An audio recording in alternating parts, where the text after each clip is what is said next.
Well, thank you very much indeed for inviting me over here to participate in the 25th anniversary of the fall of Berlin Wall. And the weather's so nice in Berlin. I thought it's going to be rainy. I don't know how even the weather was well organized. While I'm coming here on the plane, I was reading the New York Times, which you are aware of it, International New York Times. And there was a good article. I was attracted to this article. It's written by Dr. Mary Ellis, and this is today, Friday, 7th of November, How the Berlin Wall Fell. It's an analytical article which brings a lot of things which were not understood to the American public. Always, when they talk about the wall, you remember Reagan, they remember Jack Kennedy, remember the famous say of Reagan, for Gorbachev, come in and let's tear this wall. Bring your shovel and let's tear this wall. The article says much more than that. It's much deeper and more complex. The whole thing goes to the German, to the Berliners, who really went out to the streets in East Berlin and got their freedom. Obviously, there are events, the perestroika, the Gorbachev, he want to reform the communist system. He wasn't at all giving away the communist system. He want to reform it. He saw it is really getting behind. And people in the Eastern European countries, just they took the chance and went out in thousands, tens of thousands, and they got what they want. A mistake by the East German officials at that time, which served very well the Berliners to unite, and the wall has fallen. I think when we look and we celebrate today in this institute, the ICD, the 25th anniversary of the fall of Berlin Wall, we should remember we are not talking about a physical wall. We are talking about walls which separate people all over the world. People are suffering from those walls. And I'm going to go through them in those 20 minutes I have. 1961, during the Cold War between East and West, the wall started to be built. Physical wall of bricks separating same people with the same language and the same heritage, traditions, value system, and culture. Separation of people because of different ideology between two systems, one in the East and one in the West, nothing else. Ideology system of governments, not people. It symbolizes the tension between capitalism of free market economy, multi-party system, led by the US in the West, and communism in controlled market economy, centralized in one-party system led at that time by the USSR in the East. So building the wall was to separate Berliners living under two systems of states. One is open with higher wages and open employing opportunities. The other is state-controlled with fixed work, but equality for all. Everybody is working, everybody having a wage, salary. No, nobody is without salary. But no incentive. All of them, equality of salaries, equality for all. So mobility of the population was toward the West for freedom and better wages. To stop it, Communist Party of GDP backed by the USSR thought that protecting their ideology could be solved simply by bricks and concrete, separating Germans. What is the significance of the wall? The wall symbolized the loss of human rights and freedom. Free to move, free to think, free to express yourself, free to change governments, free to have governments, the party system representing the people, all the people, without marginalization. This is the freedom. Simply, you cannot alter the life of people by imprison their mobility by walls, closing the last gap of the Iron Curtain and splitting Europe into East and West. By building the wall, the Iron Curtain of East Europe was, at that time, complete. The wall has a legacy. The fall of the wall in November '89 marked the end of the Cold War. Europe no longer is divided into East and West. Truce between the nuclear superpowers was created. Reunification of Germany led to the expansion of the European Union to Eastern Europe, and United Europe moved peacefully toward development. Integration, interdependent economy, which ended all wars among Europeans and settled all conflict democratically and peacefully. So the fall of Berlin Wall, we should not take it in this narrow physical terminology. It should be expressed into a greater concept and should become really the gateway for a greater concept of tearing down barriers, blocking free people to unleash their potential into progress and have the free choice in electing their governance and their system of government. By nature, human beings are free of choice of their system of governance, their choice to create, their choice to develop the environment they want to live in, and their choice to live in that environment. All have a voice with no marginalization. A system includes the excluded, with no totalitarian or dictatorship. The people, all the people have the right to vote in a pluralistic society and are free to express themselves in transparent, multi-party political way. So the fall of Berlin Wall opened a new era in the world, the rights of the people to decide for themselves, free to think and express.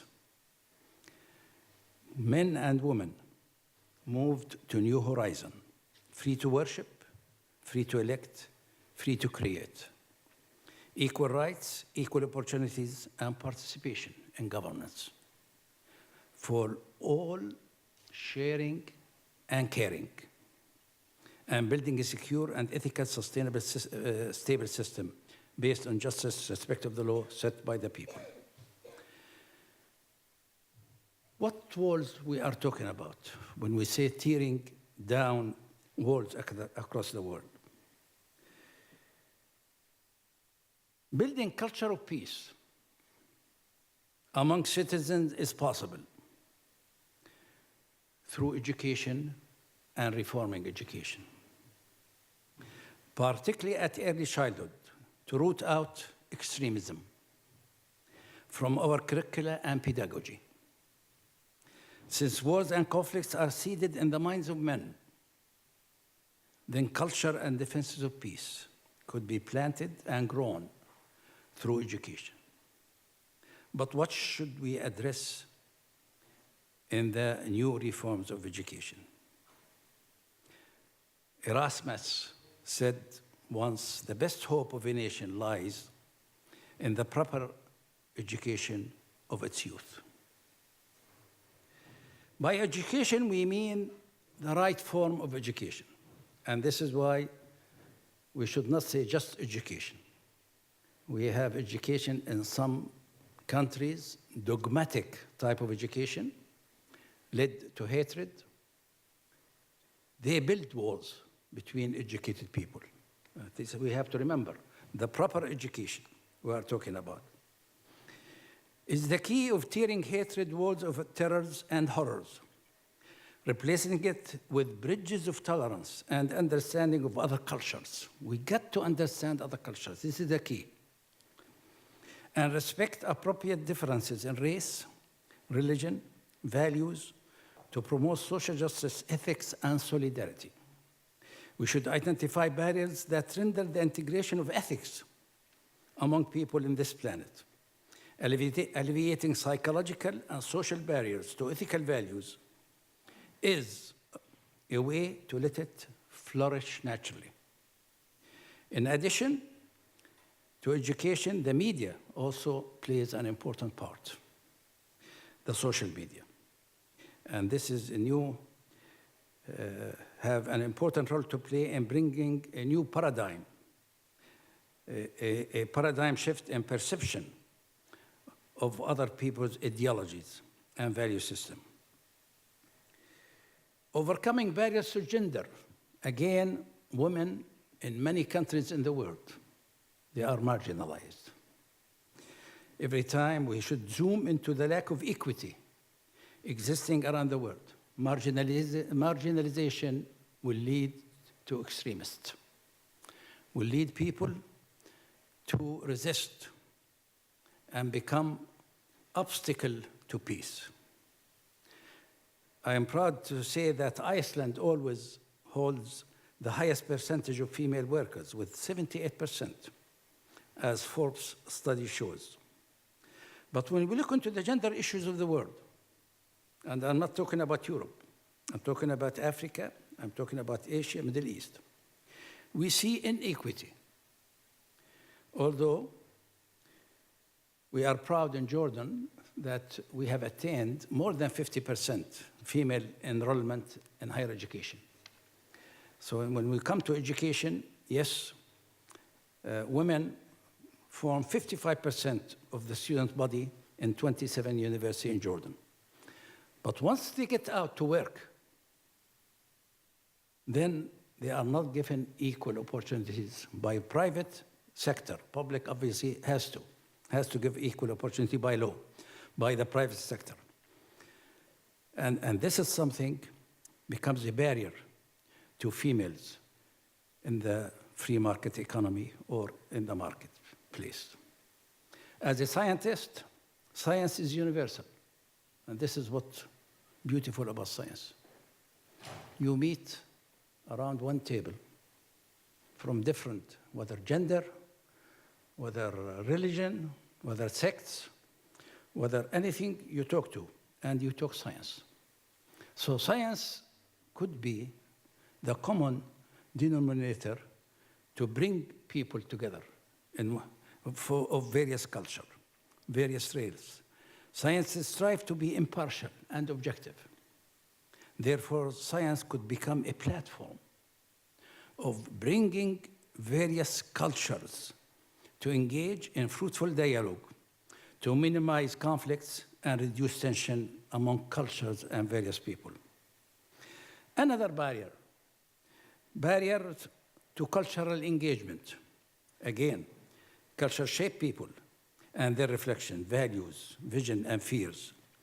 So it is important to understand cultures of others, how to live with others, and emphasize commons and respect the variety or the diversity. We're talking about diversity, the variance, respect it with others. People from culturally and linguistically diverse backgrounds should be able to be engaged in the workforce to compete on merits, and merits is the only one should be counted on. No differences should be accepted on merits. No color, religion, sects, anything else. Marginalization via discrimination and racism of minorities will lead to conflicts and reduce the output of all individuals within the community. So engaging all members based on merits will yield a strong, productive community with a strong sense of belonging. Cultural diversity should be looked on as a richness to cross-cultural engagement, which bring skills and different backgrounds away of stereotype.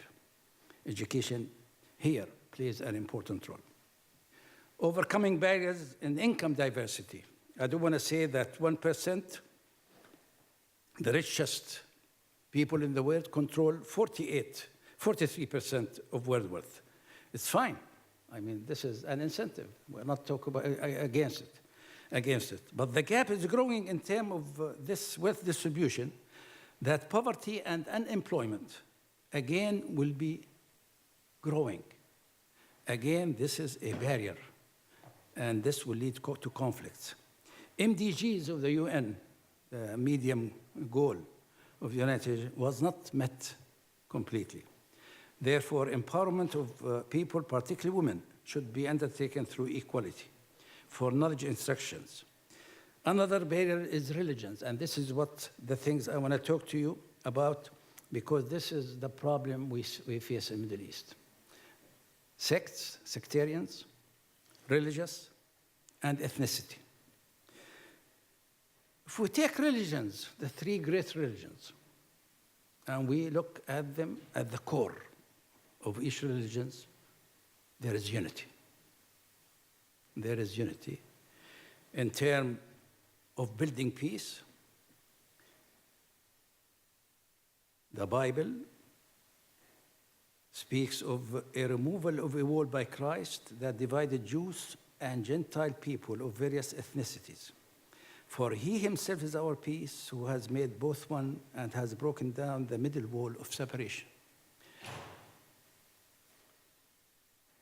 When we take the Quran, we have honored the children of Adam and carried them to land and sea. Again, there is unity when you go to the core of religions between Muslims and Christians. When you come to the Hebron, again, you see unity. To get out of this narrowness, give thanks to the Eternal, who is good, for God's love is all for humanity of the world. And this is by Rabbi Magonet.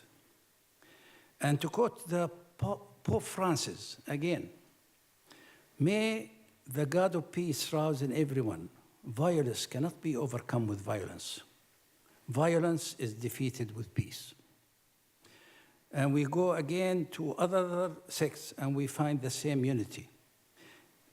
So powerful that it calls for love and harmony with friendliness and fellowship. So powerful is the light of unity that it can illuminate the whole earth. Then why they fight? Why they fight in Iraq, in Syria, in Yemen, in Libya? This is the problem, that you have sects and they emphasize the differences between how you interpret those verses.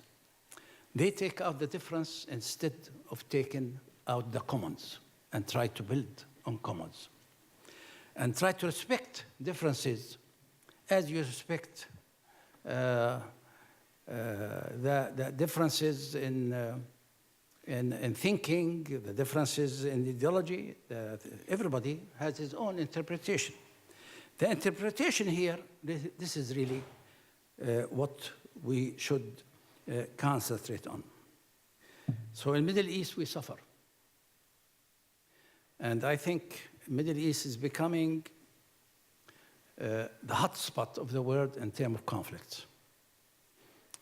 I always say that if you are majoring in master or PhD and you have a problem on those issues, I think Middle East is the ground right now to study this terror and conflicts between various groups. Obviously, we should remember that absence of democracy is behind all this. Once you have marginalization, Shiite marginalized Sunni, Sunni marginalized Alawiyyin, Alawite, Alawite marginalized Yazidiyyin. In this country, Sunni majority, they don't employ Shiite. I mean, once you do this marginalization, then you tend to increase the tension. You tend to create extremism and extremist groups. I think this is very important. Here, I don't think you can fight this by military means. Because military means you cannot fight ideologies. You have ideology here which is threatening you. You have to develop, through education, another enlightened ideology against this closed ideology. This is the way to root out extremists from Middle East. Through education, proper education, to counter the growth of extremism, which is, again, it's a mind. You are fighting minds grown and seeded with hatred against anything different from them. And this is called takfiri. If you don't follow me, if you don't agree with me, then your blood is what you call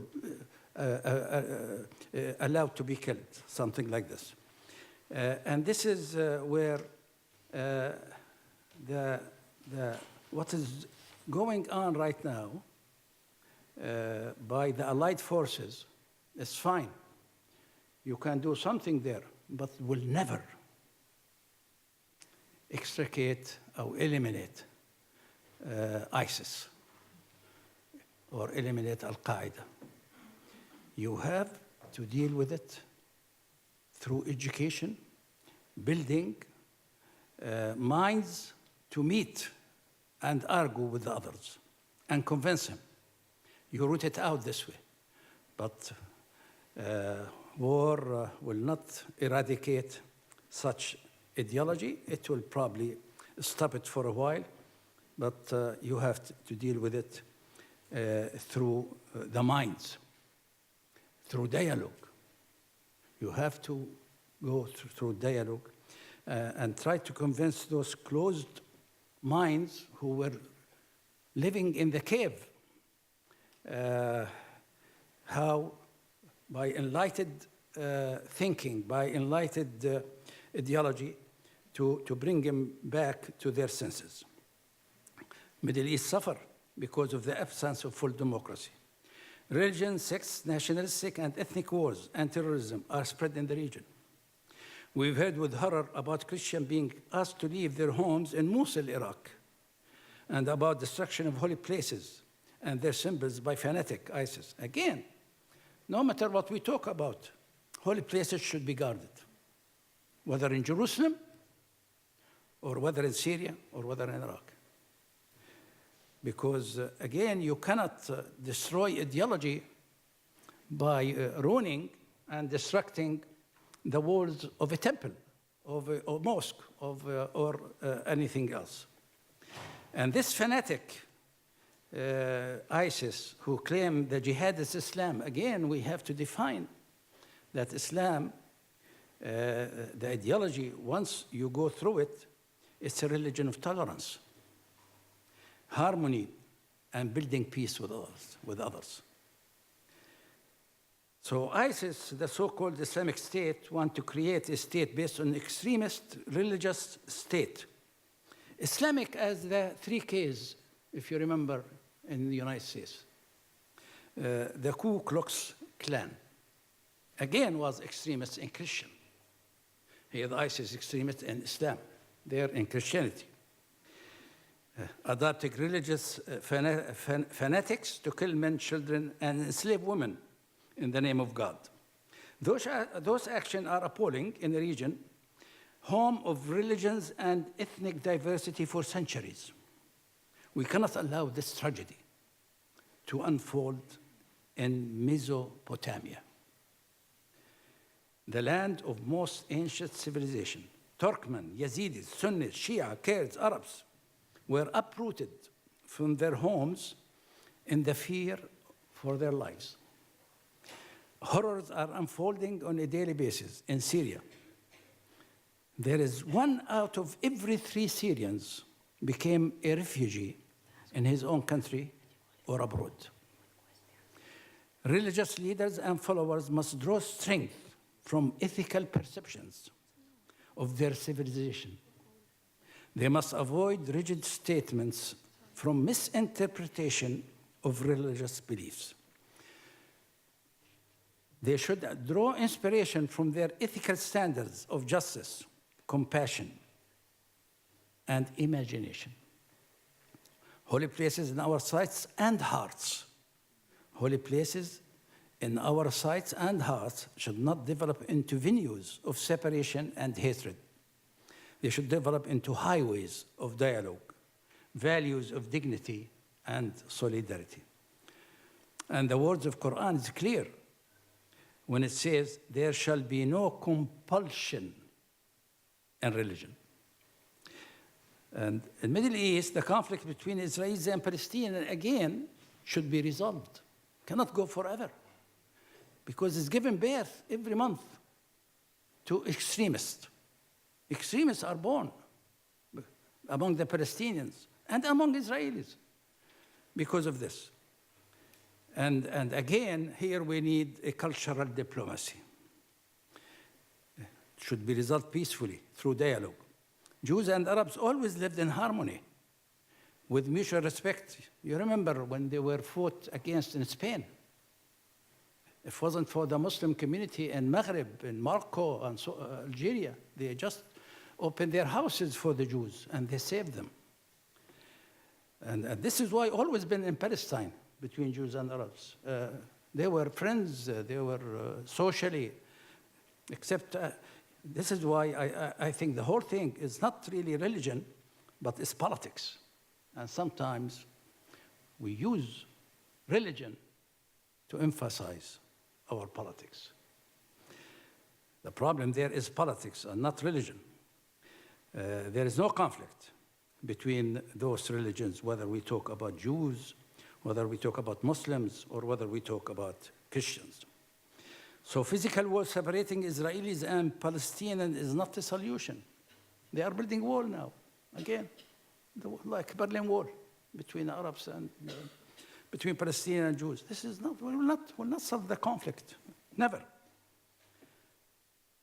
It's not a solution. Building a culture of peace based on justice, dignity, and human rights will create brotherhood of the sons of Abraham. Have we not all have one father?